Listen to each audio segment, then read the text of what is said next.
What's up, guys? Once again, this particular video is going to go out to the Living in the Private blog spot. And we're going to be talking about with the autograph. Once again, fair use, all the good jazz. And take it away. Let's see what they got to say over here about that. Hopefully, everybody's feeling good. Don't forget, guys, when you get a chance, walk around, stretch your arms, your legs, the blood flowing, get some exercise, get some sunlight. If you, I know this might sound country as hell, but if you guys can take off your shoes somewhere and put your feet on the dirt, that removes all the negative or positive ions out of you and helps to balance your body. And for those people who can, you can get a wrist strap or a grounding strap for your bed or at your workstation, your whatever. I actually have one on my mat right here, or a mat on the floor underneath where I, will, let my feet touch it, connect it to the outlet properly. So before doing anything, make sure it's safe with what you got going on and for health reasons with your doctor or whatever else. But yeah, try to, that's why you hear these people talking about, oh, hugging a tree.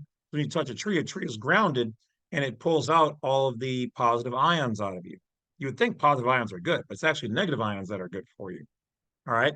Because those then go down into the ground and replace with the negative ones. And the negative ones in this case are beneficial.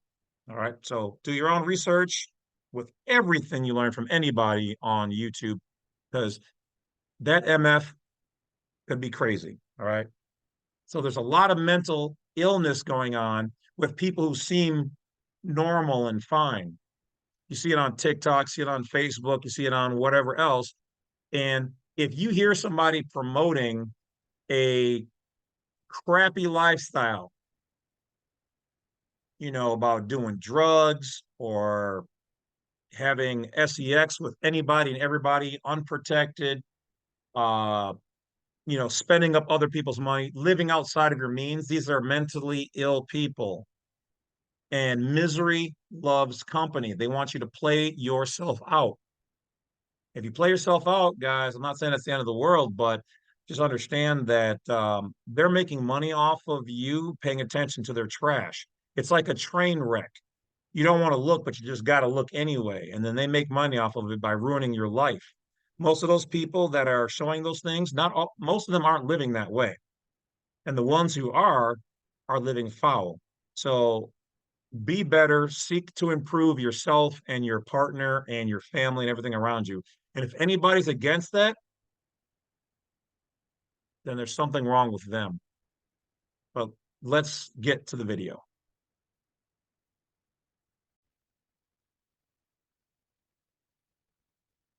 Only you can reserve your natural rights. Your living jurisdiction is declared in your written and spoken words.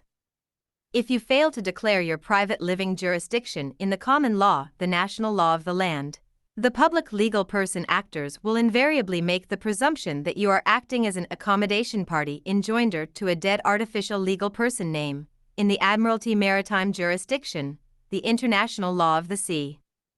Any registered name created by joining a given appellation, given name, and a family name, often prefixed with a fictional title such as Mr/Mrs. Miss, etc., always forms an artificial legal person, i.e. Mr. John Doe and John Doe are both dead artificial legal persons. The name can be described as a person, legal personality, artificial person, legal fiction, ens legis, company, trade name, vessel in commerce, transmitting utility, creature of the law, ward of the state, employee of the state, public servant, estate trust, foreign situs trust, sestuary k via estate trust, deceased estate, decedent, corporation, corpse, franchise, bankrupt, surety, accommodation party, debtor, or debt ledger. All legally generated fictions are debtors by default, because they are created without any inherent productive capacity. So you just heard all of the normal names for the straw man. These are all the names that they use to reference the same straw man entity, the legal person, separate and distinct. Now, this does not mean you can just ignore the law, do whatever you want to do, and blame it on a straw man, although that's kind of what it was created for. If you hurt somebody you deny somebody of their rights, freedoms, liberties, and anything else, or you do criminal damage, you are responsible because that is a crime, and that is dealt with accordingly. But all the rest of the stuff that they do are statutes and code violations, which you are only subject to if you agree to who you are, that straw man, and you have your things or whatever else registered to them, then they get to govern over you accordingly. Let's keep going. Capacity. On any document, to avoid the presumption of joinder to one of those dead fictional things, it is at least necessary to use proper grammar, and ideally reserve all your rights. For example, by John, of the family Doe. All rights reserved. On commercial paper, to avoid the presumption of joinder to one of those dead fictional things, bearing liability, it is necessary to separate yourself from the fictional entity by making an unambiguous declaration of your living standing as, for example, the authorized agent. This invokes the common law of agency, in which the general rule is that the agent is not liable for the fictional entity/principle. That's why I told you guys, signing it beneficiary or authorized agent, it transfers any of the liability from you back to the straw man. Otherwise, they want you to be the surety for it. If she makes it clear that she is the agent. For example, by John, of the family Doe. Authorized agent for Mr. John Doe. Importantly, a living man or woman is not evidenced by a signature. Section 3 to 401 of the Uniform Commercial Code, U.C.C., states that a signature can be made, i.e. manually or by means of a device or machine, and, 2, by the use of any name, including any trade or assumed name, or by any word, mark, or symbol executed or adopted by a person. Thus, it is any mark of a corporation. A signature is a sign that merely suggests the existence of something else not actually there. It is not evidence of substance and living capacity. Someone who makes a signature is an accommodation party in joinder to an artificial legal person name, with dead status, serving as surety for the corporate national debt in the Admiralty Maritime Jurisdiction, the international law of the sea. Whereas an autograph is a graphic from your living hand as a sentient, flesh and blood man or woman, it provides evidence of substance and living capacity, which is why a thumbprint is the ultimate autograph for a living man or woman. Someone who makes an autograph declares that they are a sovereign man or woman, with living standing in the common law jurisdiction, the national law of the land. Terra firma jurisdiction. All right, now you guys understand a little bit more. This is also why you see people, putting a thumbprint in red near their name or on their name. Land. Since you are born a sovereign in your own right without a master, you decide how best to. Notice how they say sovereign, not sovereign citizen. A sovereign is a private person. A citizen belongs to the city. It's what they call citus. Okay, that means citus means property of the city. You are their property when you act as a citizen. Citai means property of the city. Then is to conform. Ship is to be on the water in maritime admiralty jurisdiction. So what is your citai then ship? Best to make your autograph in any given situation. Autograph ink is red, life, blue, sea, or purple, royal. Black ink indicates debt and death. For handwritten autographs, the declaration of living standing is more important than the color of the ink. However, a thumbprint autograph is always in red ink, denoting your lifeblood. The declaration of living standing beneath an autograph can be handwritten, typed, or rubber stamped, and can refer to the Universal Commercial Code, U.C.C. Including a reference to the UCC is important if you are autographing paperwork that may later go into a commercial court, because you are citing to the judge the relevant UCC remedy/recourse for a man or woman in the court's Admiralty Maritime jurisdiction, the international law of the sea, whereas you wish to retain your standing as a living man or woman in the common law jurisdiction, the national law of the land. They will not admit the jurisdictional difference between an artificial legal person and a living man or woman, because that would disclose that they are deceptively administering the international bankruptcy of your nation. Incorporated, for which the artificial legal person is surety.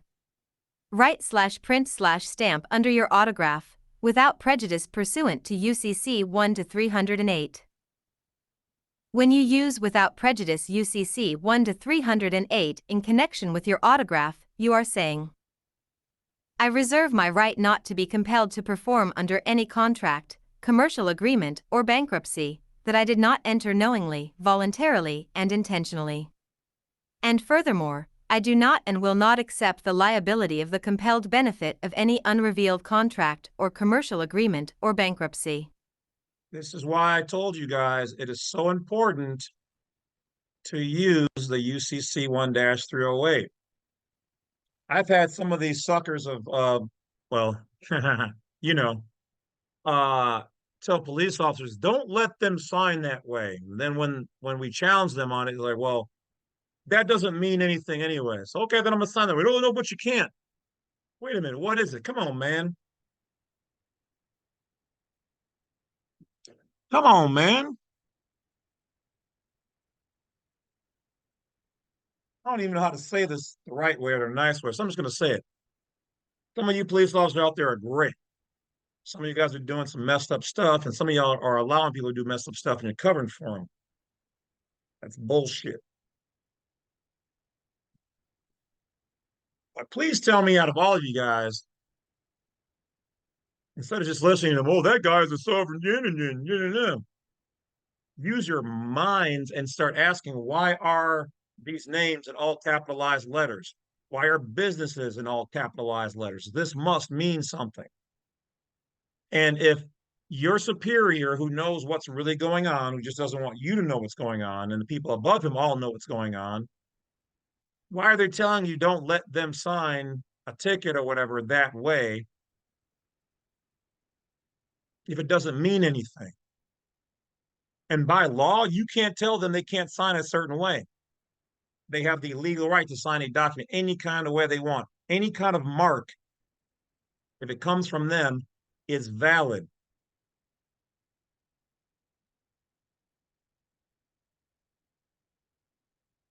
Oh, and by the way, though some of you officers, and I know you guys watch my videos, I've got friends who are officers. I got family who are. My next door neighbor is retired. My nephew's wife is retired. She's learning about this too.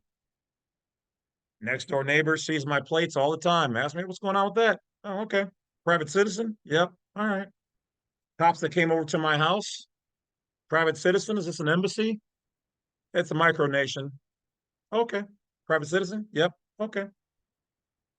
So some of y'all ain't in the loop. Oh, what? You didn't get the memo? Did I step on your moment? I'm only saying these things because they are fooling you guys, because if you knew what was really going on, you would have a harder time to do your job. Ask them about constitutional law. If a person invokes constitutional law and they are a private citizen in the moment and they're not committing a crime, there is nothing a police officer can do. A police officer does not govern every single person out there unless they're committing a crime or they are a willing member of the public and a U.S. citizen. And you are supposed to, when you pull over somebody or talk to somebody, ask them, what is their citizenship? And if they say they're a non-resident, state citizen, private citizen, national of the United States, U.S. national, or any variation of those things, you are supposed to leave them alone.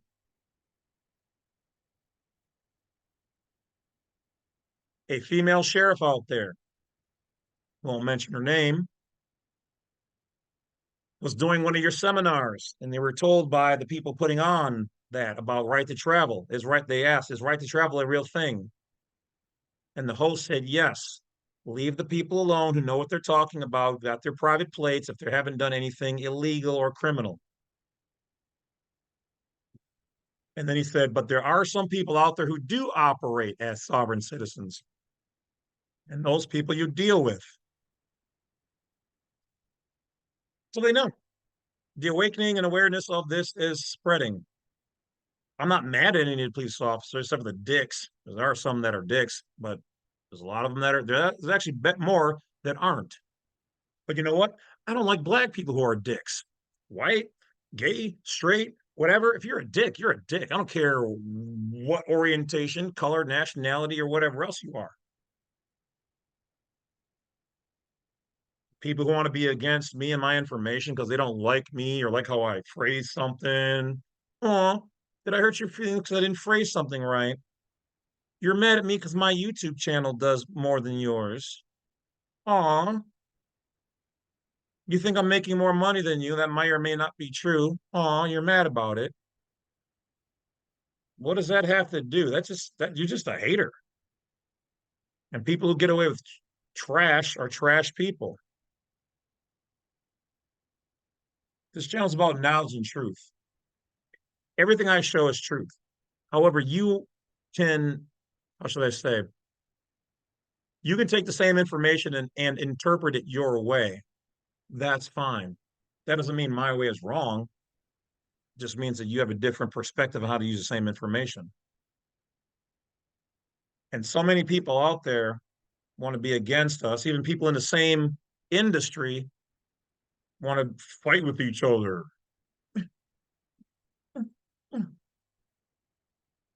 You're no better than the people you're claiming that you're better than. You're putting on a show for the Royals. I don't like the Badwolf. Take that, Badwolf. Stupid, stupid wolf. Or you're overcharging people outrageous amounts for things. Or you're just straight out scamming people. You're no better than the people you claim to be better than and trying to get away from. The same stuff that those people have done to you, you're now doing to other people who are seeking help. Wow. It's a little bit of money and a little bit of fame seems to go to so many people's heads and they get big on themselves and you look like clowns. I said what I said. Let's get back and finish this up. Bankruptcy. Universal Commercial Code, Article 1, subsection 1 to 308, 1 to 308. Performance or acceptance under reservation of rights. A party that with explicit reservation of rights performs or promises performance or assents to performance in a manner demanded or offered by the other party does not thereby prejudice the rights reserved. Such words as without prejudice, under protest, or the like are sufficient. U.C.C. 1 to 308, Old 1 to 207, also states, the making of a valid reservation of rights preserves whatever rights the person then possesses, and prevents the loss of such rights by application of concepts of waiver or estoppel. So a waiver, concepts of a waiver or estoppel just means to stop something. And a waiver means you're exempt from something. So what they're saying here is that you are not waiving your rights from the Constitution for the United States of America.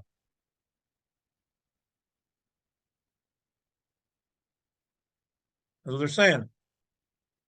Now they're about to introduce you to the old code because every so often they like to update things, not because they want to make it difficult or to invalidate those people who don't know when the codes have updated. I'm sure it's just a oversight. Estoppel. UCC 1 to 308, Old 1 to 207.7, when a waivable. So the old code was 207.7, UCC 1-207.7. We don't use that anymore. It's now UCC 1-308 until further, mentionings. Waivable right or claim is involved, the failure to make a reservation thereof causes a loss of the right and bars its assertion at a later date. UCC 1 to 308, old 1 to 207.9. The sufficiency of the reservation. Any expression indicating an intention to reserve rights is sufficient, such as without prejudice. UCC 1 to 308, old 1 to 207.4. It is always best to reserve your rights in advance. Actually, it is better to use a rubber stamp, because this demonstrates that you had previously reserved your rights. The simple fact that it takes several days or a week to order and get a stamp shows that you had reserved your rights before autographing the document. All right. Once again, now just because you use that code does not mean that like it is like this silver bullet for every single whatever is going on. It is a piece that you need to utilize with other pieces. You can't just write UCC 1-308 on the ticket and it just goes away. Now it has for some people, but that just means you're not contracting, but they still might say, well, yeah, but somebody needs to come here and be the surety for the charge against that person, or they're going to enter a default judgment or whatever else. So, but this is a piece of it, and you can use this everywhere. But some places, like certain DMVs out there, okay, certain processing agents or acceptance agents at some UPS or USPS don't want you to use them. They don't even know themselves what it is. They're just told by some higher up schmuck, don't let them do that. Well, why? If it doesn't mean anything. Oh, and by the way, if you're going to tell me I can't do that, you need to put that in writing. Either you or the legal department need to sign off on that, that you're refusing my right under 8 U.S.C. 1503, denial of rights and privileges as a national, so that I can sue you later and the company together under RICO and make a $500,000. You want to play? This is how we play.